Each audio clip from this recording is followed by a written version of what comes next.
Hello, brothers and sisters. It is Zuby Llama. Dawn is making lasagna. Good afternoon. I'm actually doing this impromptu video because I had a dream last night that I need to share with you guys.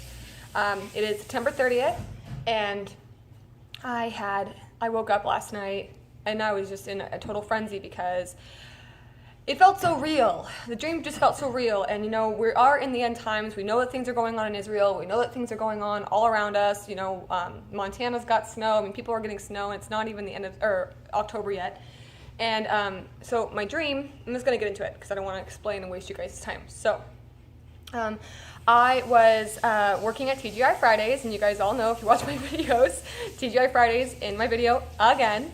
And I was looking for, actually I was at my mom's house, and I told her, I said, I need to find my black pants because we wore a red, white, and black shirt. It was like a little zipper, and then we wore black pants and black shoes, black socks. Like everything had to be black. It was a uniform. So I was going to my mom's house because I was like, Mom, I need to find my black pants. I need to find my black shoes. And I found a pair of pants, but they were brown. And she was like, well, I don't have your black pants. And I'm like, darn it, I don't know where I'm going to find my black pants. And so my sister Amanda, who in real life, I have a sister named Amanda, she was there and she said, hey, I want to go get some noodles. She loves noodles, like she loves pasta. And I go, where? And she says, I want to go to Schnoodles, which I never heard of. But she said it was a noodle place. And so I said, okay, we can go to Schnoodles. Well, they were closed. And I said, we can't go to Schnoodles, but we can go to TGI Fridays. Now, I was supposed to go to work. And usually a shift at the restaurant, you don't go in later. It's either 3:30, 4 o'clock, 5 o'clock, latest 6 o'clock. Because rush hour, you know, you get the dinner rush around 6:30 to about 9. So I was trying to get ready for work, and I said, well, I can't find all my stuff. I'm not going to make it to work. It's 7:30. I'm not going to be able to make it. So we went into my restaurant. Now, I would never do this. If I didn't show up for a shift, I would never show up there and eat. Like, hi, I couldn't show up for work, but I'm here to eat because I had time. And so I sat down, and usually the servers have their own table. And it's a bigger table usually because you got to sit about 4 to 6 people there, get food before their shift. And then, you know, they go off. So I was sitting there, and Tony Hawk, the skateboard guy, just happened to be my manager. And he came up to me, and I was like, hey. And I go, hey, sorry, I couldn't find all my stuff, but I'm here. And he goes, well, then why aren't you sitting at the server's table? And I was like, the server's table? Why would I sit there? I'm not working. Like, I'm not working. I'm here to eat with my sister. So, you know, whatever. And he's like, well, you should go sit at the server's table. I'm like, no, I'll stay here. It's no big deal. I'm not worried about it. And so, Skip and my sister and I are going to the store, and she's like, let's go get you some black shoes because you need it for work. So I go to get black shoes, and they looked like Toms, like those slip-on Toms or like moccasin-looking things. And I thought that I got the color black. And then when I had left the store, I actually noticed that they were green. And I said, oh no, I wonder if works. They're so meticulous about your colors. It has to be true black. It has to match. It has to, you know. So I said, oh no, I wonder if my job's going to be like, oh, we don't like your shoes. Go buy new ones, you know. But I got the shoes. It was what it was. Brown pants, green shoes, red and black and white. I don't know. I'm sure there's symbolism there. So moving on. I got the shoes, whatever, went back. I went back to my mother's, and I didn't recognize the house at all. I knew I was in Idaho, Boise, Idaho. It's where I was raised for a little part of my life. And but I didn't recognize the house or anything. So we were there, and it was getting dark. I mean, it was past 7:30, and I said, okay, well, I'm going to get going. And my sister said, are you sure you want to go? You want to wait? Or do you want to wait till tomorrow? You could stay the night. And I was like, no, I'm going to go. So I didn't have a car. I had a bike. And so I got on my bike, and I was riding my bike, no big deal. And then an earthquake happened. And I felt the earthquake. I felt it shake. I mean, I could feel it. I got off my bike, tossed my bike down. Now, in my bike basket, I had my wallet, my phone, keys to my house, things like that. I had thrown down the bike because I was terrified. Like, oh no, I'm sorry. I didn't throw down the bike yet. I had the earthquake, and then in the sky, there were 7 planets, and each of the planets was like a crescent moon, or it was a waxing gibbous. It was a phase of the moon. So some of it was blacked out. They were all green, and the sky was like a dark purple, and it was dark. So everyone stopped their cars, and they were looking up at these planets, and I knew exactly what it meant. I had an earthquake, you got the planets, something bad is going to happen. I have to get out of here. And so I was weaving with my bike through traffic because everyone was stopped. And so I could just weave right through traffic. Well, I got into a neighborhood and I saw this little girl, and she had like a little pink bow in her hair. She was super cute, probably blonde. And I said, hi. And she's like, hi. And I said, do you want, I have the truth. Do you want to know what the truth is? Because I wanted to tell someone what this actually meant, and like maybe I could save someone as it's happening. And she didn't want to hear the truth. She actually ran away from me because her family was calling her in for dinner. And as she was going towards her family, she turned into a dog, a golden German Shepherd.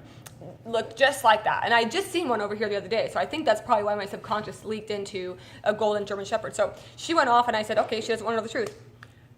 I dropped my bike then, don't know why, with all my stuff in it, and I start running because I felt like I needed to get home. And I saw a glimpse of a tidal wave, and it was huge. I was not on the coast because I was in Boise, Idaho, and I was not on the coast, so I didn't think it was going to hit me, but it was like Yahuwah was showing me what was going to happen on the coast where I was because of that earthquake. And I mean, the earthquake lasted a long time. That's why I knew. I know what this means. I know exactly what this means. And so I'm running, and I see this lady, and she looks like a witch. Big hair. She's standing outside of her house, and she's like, oh, look at this. Isn't this crazy? And I'm like, have you seen my bike? Have you seen my bike? And she's like, no, I haven't. Or she goes, I saw you put your bike down. And I said, yeah, do you know where I put it down at? Because I was in a neighborhood. So, I mean, every street looked kind of the same. So she said, no, I don't know where your bike is. And I'm like, ugh. So I was trying to find my bike, and I wanted to get home. And so I saw this white Ford F-150 truck, and there were two Mexicans in the back bed of the truck. They were both listening to music. They had their headphones in. So I don't know if they knew that we had an earthquake. I don't know if they knew anything like that. So I was like, hey, hold on. I was speaking in Spanish, and I asked them, can you please take me home? And they looked at me like, what are you talking about? And I said, I'll give you $100 if you'll take me home. And they're like, orale! And so I get into the car, the white Ford F-150, and they put me in the middle of the cab. Both of them are on either side of me, and we're driving. And then they start noticing the chaos. They're like, what is going on? And I'm like, just keep going, keep driving. We need to keep going. So I knew the intersection we were at because it was the one street was called Fairview and the other street was called Eagle Road, Fairview. So we were there. Now there's a huge cement median separating both of the lanes on either side. So you can't just like jump over them or you're going to hurt your car. Well, I told them, jump over the median. Just jump. You're in a truck. I need to get home. And they were like, okay. So they jump, and all of a sudden his horn was stuck on, and it was like, like the whole time. And the Mexican guy goes, oh man, I just fixed that. And I was like, I'm so sorry, like, I don't know. And then it was like, did I cover everything? I think I did. And I was like, I was terrified. I was so scared. Because I was just like, I didn't even realize I was having the dream. And then it was as if my subconscious was talking to my conscious self, and it was screaming at me, Zuby, get up, wake up, you're having a dream. And I was like, ah! And so when I woke up in an absolute panic. I was completely freaking out. And I was like, Dawn. Like I woke Dawn up in real life, and I was like, Dawn, wake up, I need to tell you my dream. And then the more it started to go on in my brain, I knew that my mom and my sister had perished. I knew that they were gone. I knew something had taken them. It was as if the signs, one other part. And then there was a commercial or like an advertisement that was scrolling across my eyes like I was looking at a television screen, but I wasn't. And it said that the Red Cross, there was a red X on the bottom right-hand side of Jupiter. And they said the Red Cross is already stationed in Jupiter. That's where we're going to live. The planet Earth is done. So the Red Cross is already there waiting for everybody, and whatever.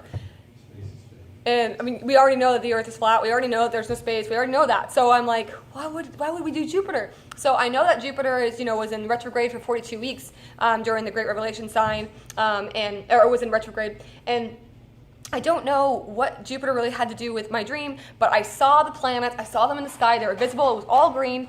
And I woke up in an absolute panic. I was crying. I could feel the pain of people. They were just all looking up like, no, don't know.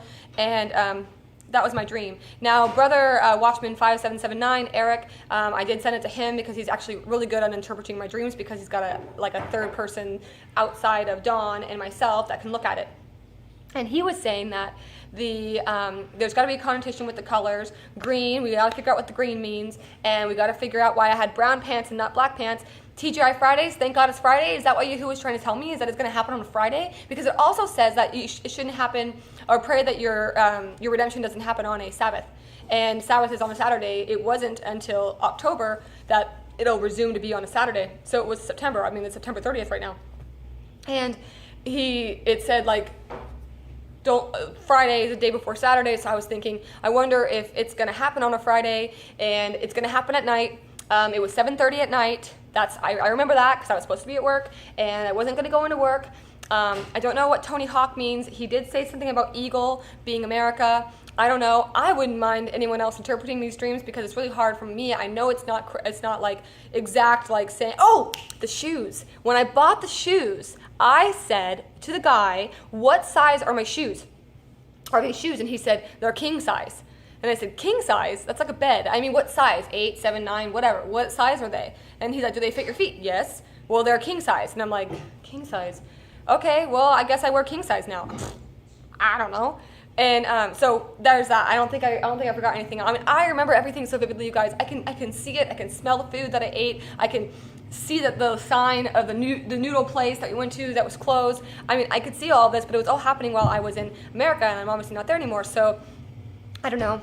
I saw that tidal wave, though, again, just like I've seen in my last streams, a big tidal wave coming. And Yahuwah did show me a couple of weeks ago about a dream that I was going to have, and across the screen where there was a tidal wave, it said September 21st and September 30th, and it just so happens that I have the dream on September 30th because it was in the middle of the night, but it was after midnight because the light was coming out, the sun was coming out. But anyone have an interpretation? I'm completely open. I don't think we have that much time here. I think that things are heightening. If anyone has noticed, like, people who are Christians and that are trying to live by Jesus' word and trying to do what we're supposed to do with the 10 Commandments and the fruits of the Spirit, we're being attacked. Everyone's being attacked. I talk to them, especially people who have a new YouTube channel and they're speaking the truth and they're actually talking about the rapture. They're talking about harpazo. They're talking about the left behind, the words and stuff. They know, and they're trying to, oh, you're such an idiot, you're this. If people are not open to hearing what you have to say, if you're trying to correct what they say, or if you're preaching what the Bible says, and they don't have an open heart, you will know that they are from me by their fruitage of their spirit. They are not there to learn from you and grow from you. They are trying to bring you down because Satan knows his time is coming to a close, and he's trying to get each and every last Christian to think, well, then maybe the Bible's not true. Maybe what they're saying isn't real. Maybe, and don't doubt your faith. Don't ever doubt your faith, because they are trying to get you to do that so you don't get the kingdom of heaven. You don't receive your beautiful mansion to live with Yahuwah and to live with Jesus for all eternity. So with that being said, I'm going to cut it short. I don't know how the internet's here. We had to move. Long story, whatever. Had to post my dream. God bless you guys. Thank you so much for listening to me, and I will talk to you soon. Bye.